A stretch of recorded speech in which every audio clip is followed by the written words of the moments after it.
les garants du royaume du Dahomey, vient par le présent message remercier vivement le chef de l'État, son Excellence, le président Patrice Talon, pour cette initiative de mettre en place désormais un cadre juridique pouvant réguler la chefferie traditionnelle dans notre pays, le Bénin.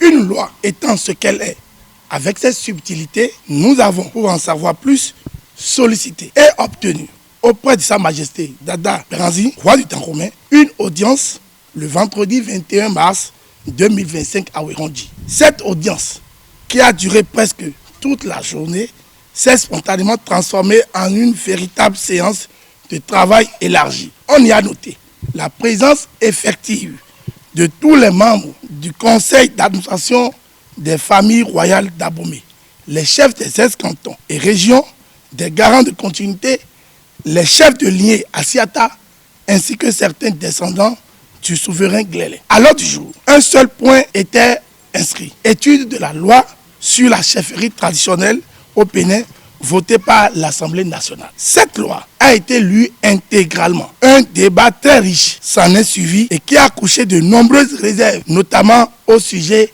de certains articles au niveau de cette loi. À propos de l'article 6 par exemple, il est remarqué que le royaume du Dahomey ne comporte aucun chef supérieur, aucun chef traditionnel, alors que nous pensions que nos chefs des ex-cantons, des ex-régions et autres seraient logés à ces paliers, mais tel n'est pas le cas. À notre lecture, sont-ils donc effacés de la carte royale du Dahomey?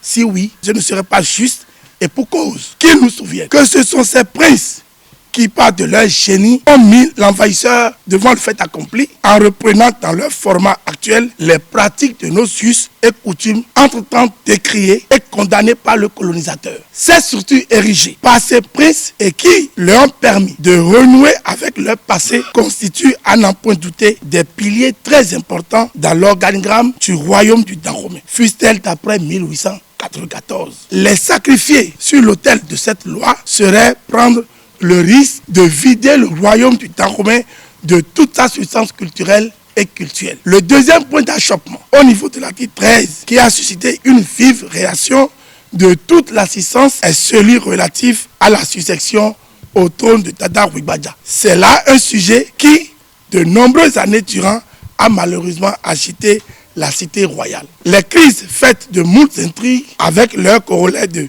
méchanceté, de division, d'affrontements meurtriers et autres divers drames sont apparemment en train de prendre fin avec la trouvaille de la succession rotative à 3 lignées, à Goliagbo, Beranzi et un des fils du roi Glélé. Sorti de ce schéma déjà établi et qui a fait naître le roi Dada Dewenodi, Beranzi serait un grand danger pour le Dahomey. À ce propos, la structure technique commise à la tâche de la collecte des données historiques a péché. Elle a péché pour n'être pas venue à Abomey. On se demande qui a été le répondant de ce royaume auprès de cette commission. Au total, à notre sens, il urge que cette loi au lendemain réparatrice soit relue afin de ne plus ruiner la volonté et la détermination de remettre les choses à l'endroit d'un homme de vision, son Excellence, le président Patrice Atanas Guillaume Talon, pour ne pas le nommer. Nous vous remercions pour tous les membres du Creuset, le président. Je vous remercie.